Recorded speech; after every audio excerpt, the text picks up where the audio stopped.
Welcome to the Real Estate Syndication Show. Whether you are a seasoned investor or building a new real estate business, this is the show for you. Whitney Sewell talks to top experts in the business.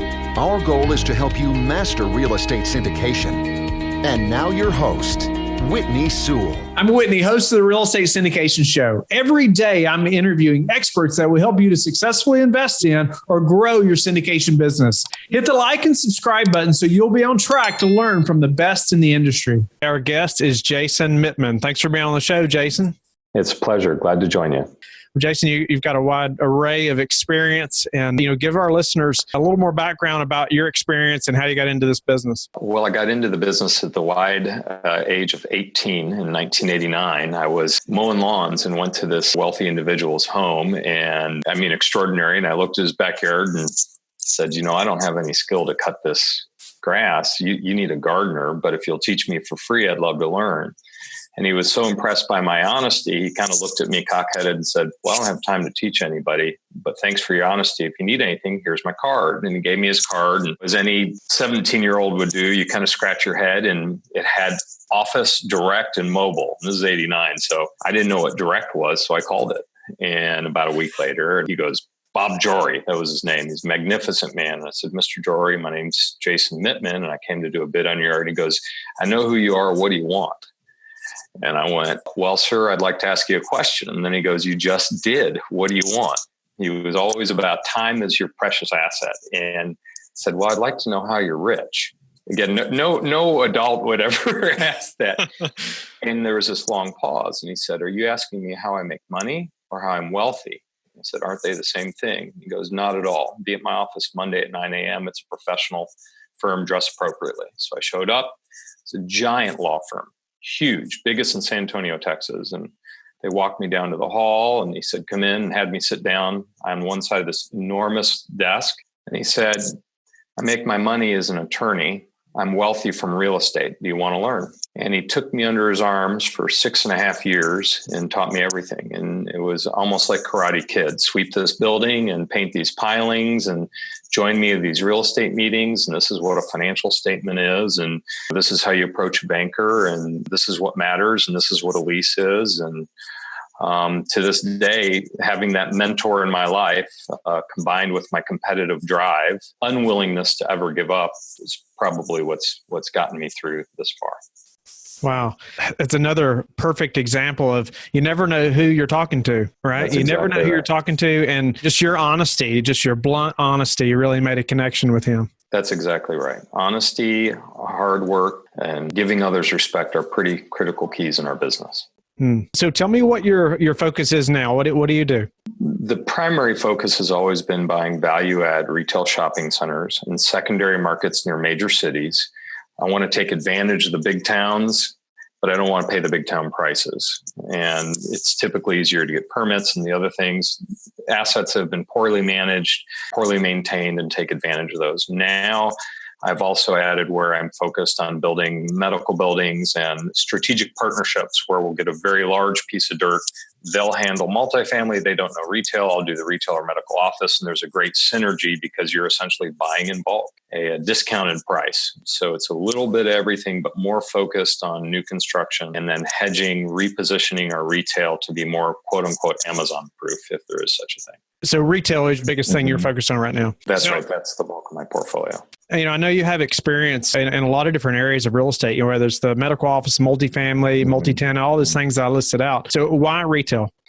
It's what my mentor knew. It's what he taught me. And so it's what I delved into. And you learn from the giants before you. And that's the giant whose shoulders I stood on. And it's always been there. And over the years, I've had more great mentors and relationships. And that's afforded me the ability to diversify out. And I'll continue to do so. There's so many things we could talk about, but mentoring is such a big question. I hear it so often. Do I need a mentor? How do I know this is the right mentor for me? All those questions. That's when someone's trying to get in the business. It sounds like you could really speak to that. It is. And I try to mentor people an awful lot. And I think the fear, it's fascinating. Everyone has a fear to ask someone to be their mentor. But here's the crazy part. I'm going to flip roles and I'm going to say, a young man approaches you, Whitney. And this person wants to learn one of two things. Let's say he's 17 years old, or a young lady approaches you and they've come from a tough background. They say, Whitney, I'd like to learn about real estate. Would you mind mentoring me? You going to say yes or no? I'm going to say sure. Everybody says yes, but everybody is afraid to do the ask. That's the challenge. You have to make the ask. And it's the same in real estate. You have to ask. You have to follow up. You have to write thank you notes. I'm a big believer in gratitude. But ask. And obviously the best way to ask is first you go, well, who do I want to be like? Who do I want to emulate? Who is it that I consider a success?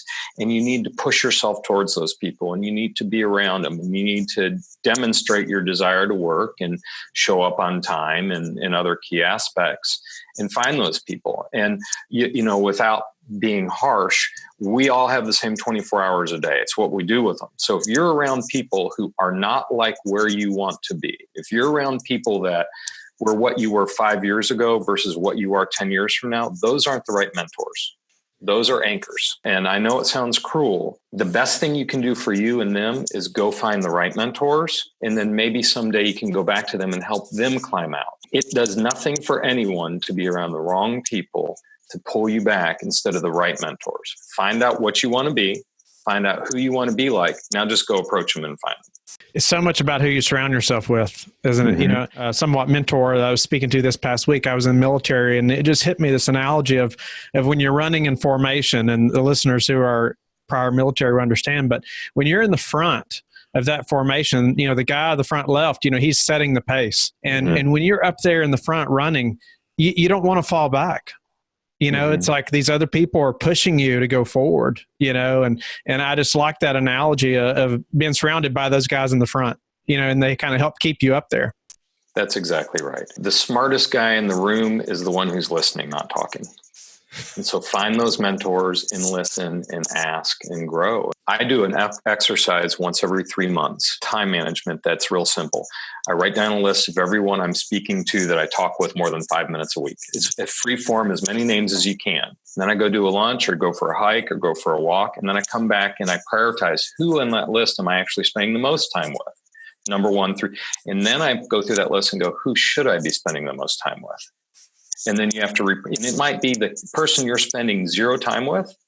They're the ones you should be spending the most time with. And so you need to shift, and you need to write down goals and say, these are the kind of people I want to be like. These are the kind of things to do. Because as we know, just like you're saying about that person that's setting cadence, it's the same as you own a private jet. Let's just say you get on and the pilot's waiting. You say, let's go. What's the pilot going to say? Where do you want to go? So unless you know where you're going, you're never going to get there.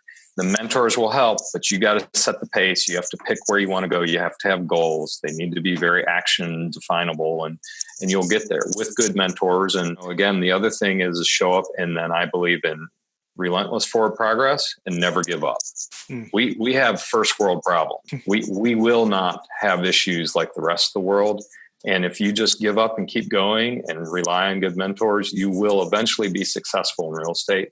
Most people just choose to give up. And obviously, honesty, reputation is everything, integrity.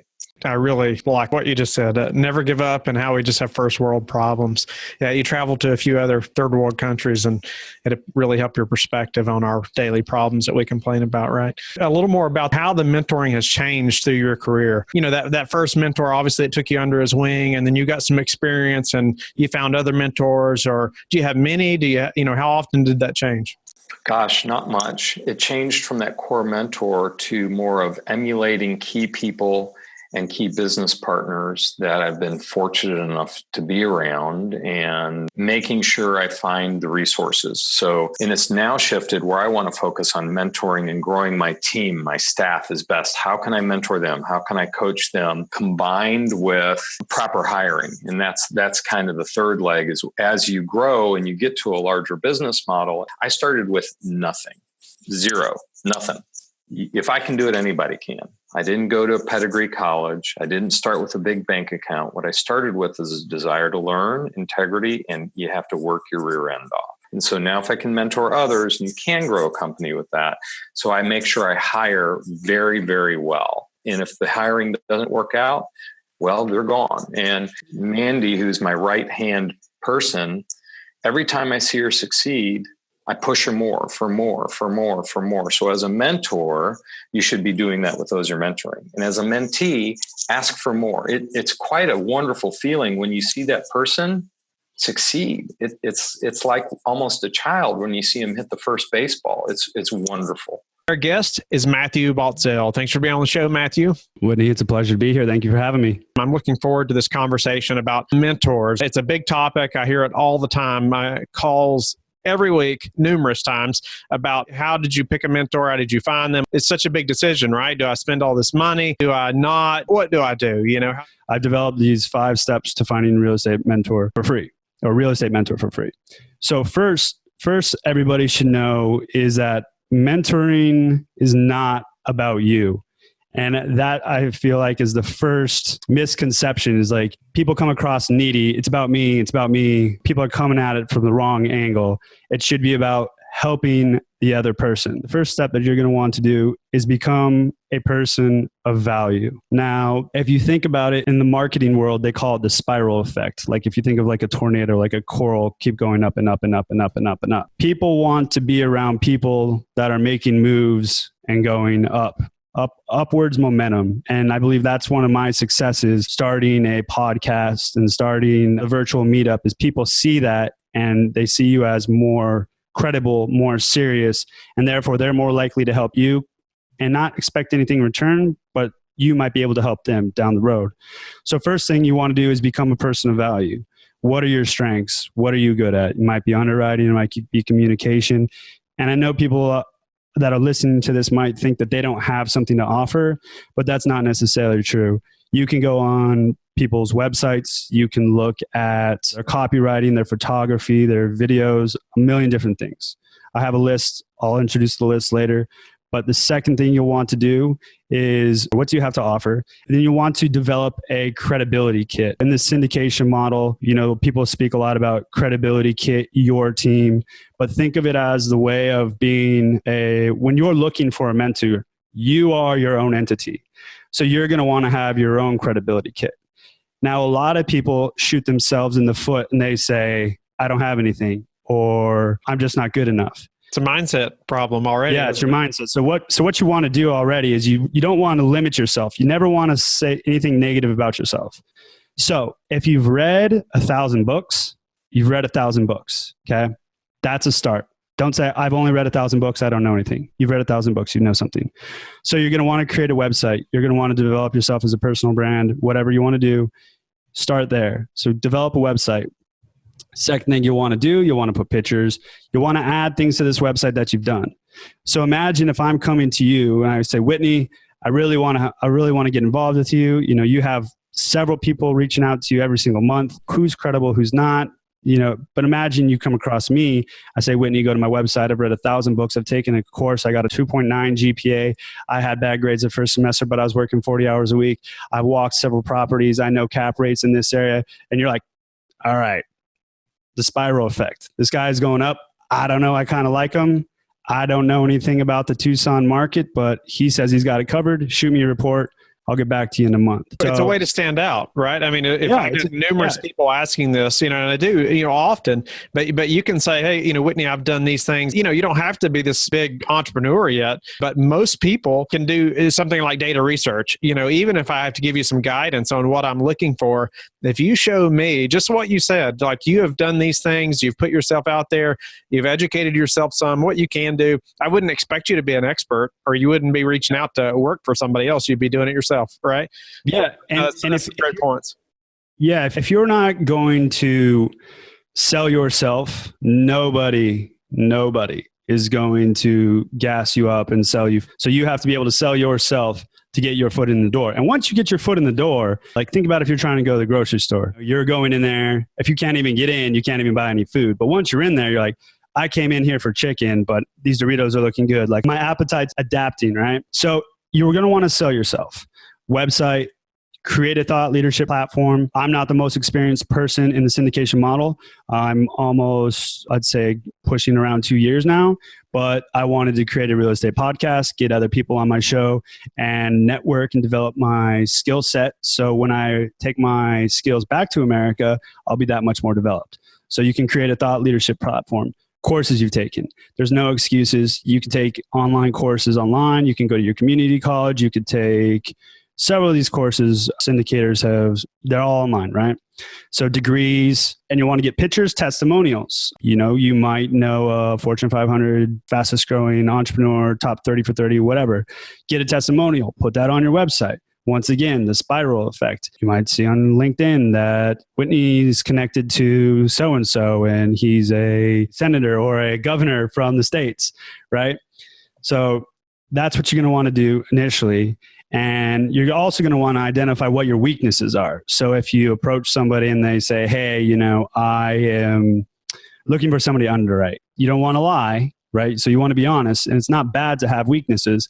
So it's okay to be bad at something at first, but you must progress and learn from it. So you must be honest. If they say, I don't know, I know a little bit about underwriting, let me figure it out, come back to you, progress from there. So know your weaknesses. Second thing you're going to want to do is find someone you want to be like. So go to meetups, listen to podcasts, read books, journals, go to Facebook forums, listen to great podcasts like yours. Listen to the people that are on the podcasts, go to their blogs, see what they're writing about, see what podcasts they've been on, educate yourself, and you can really start learning a lot from these people. And then you say, okay, I want to emulate myself. And a lot of the syndication model is, it's almost like simple plug and chug. You're going in, you're adding some simple value. You want to increase the NOI. You want to reduce your operating expenses. Okay, done. We're going to sell this in 5 years. On to the next one. Go in, increase the NOI, drop the expenses, get a good management team in. Okay, sell in 3 to 5 years, right? So rinse and repeat.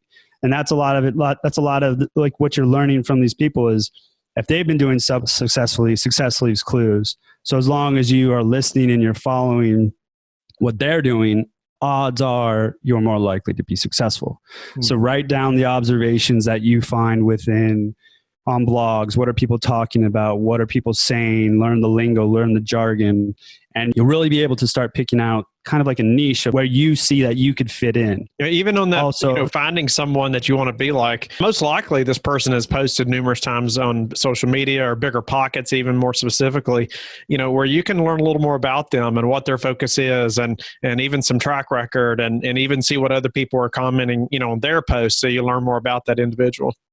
Mm-hmm. Yeah, definitely.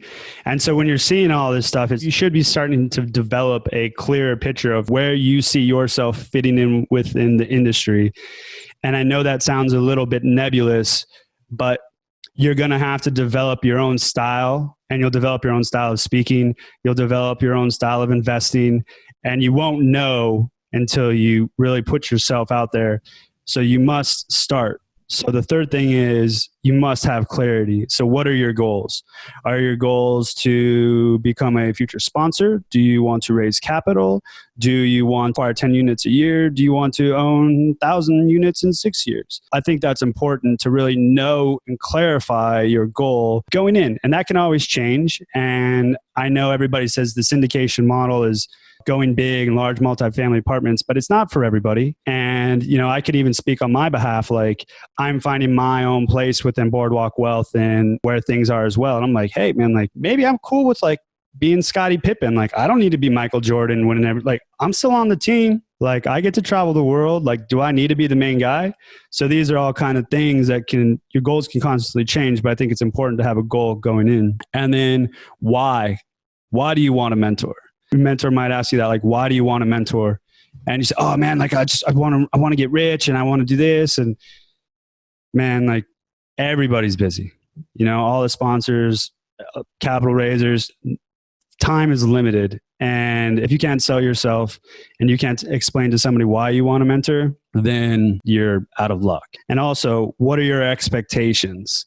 So this is why I say free mentor, because I think it's the best way to go about it. Because when you put money down, it kind of changes. It definitely changes things. It's a give and take. Hey, I gave you 1,000. I should be having 25 units by now. You're my problem. And I don't know. That's just a different avenue. This is for finding a free mentor. So what are your expectations? What are you looking for in a mentor? Are you looking for somebody to hold your hand? Are you looking for weekly calls? Are you looking to have access to a sponsor on a monthly basis, on a quarterly basis? These are all things to be considering. And then the fourth thing is you're going to want to reach out and add value. So add value first. And to go back to listening to the podcast, the blogs, the journals, the Facebook forums, success leaves clues. And when these people are also talking on my podcast in particular, Real Estate Journeys, I always ask at the end, what is a pain point or weakness you are facing right now in your business? And one of the reasons why I ask that question is I don't really explain it to a lot of people, is because I want somebody to hear that and be a solution to somebody else's problem.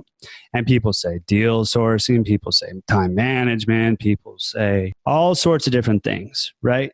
And when people get on these podcasts, as much as they like to regurgitate real estate porn, they also vent about their frustrations. So if you can be a solution to their problem, then bada bing, bada boom. And then number 5 is relationship building. So you're going to want to start being top of the mind, right? You're going to want to follow up. You're going to want to be commenting on people's social media. If you look on people's blogs, this is a great suggestion, is a lot of people don't have comments. Or let's say you look at somebody and Whitney Sewell has an average of 13, 20 comments on Instagram or Twitter. How do you stand out? Well, maybe you go through on your blog post and there's 0 comments. You leave a thoughtful comment, an educated comment on each blog post, and the people that are going to read that are probably going to read your comment, and they'll probably click your little icon, see who you are, and learn about you. So engage in the content. We hope that you have enjoyed the highlight show today. You can always listen to the full episodes that were featured today by clicking the links in the description box. Let us know in the comments what you thought of this episode, or you can go to lifebridgecapital.com/podcasts and click the feedback button. Let us know how we can add more value to you. Thank you, and talk to you tomorrow. Thank you for listening to the Real Estate Syndication Show, brought to you by LifeBridge Capital. LifeBridge Capital works with investors nationwide to invest in real estate, while also donating 50% of its profits to assist parents who are committing to adoption. LifeBridge Capital, making a difference, one investor and one child at a time. Connect online at www.lifebridgecapital.com for free material and videos to further your success.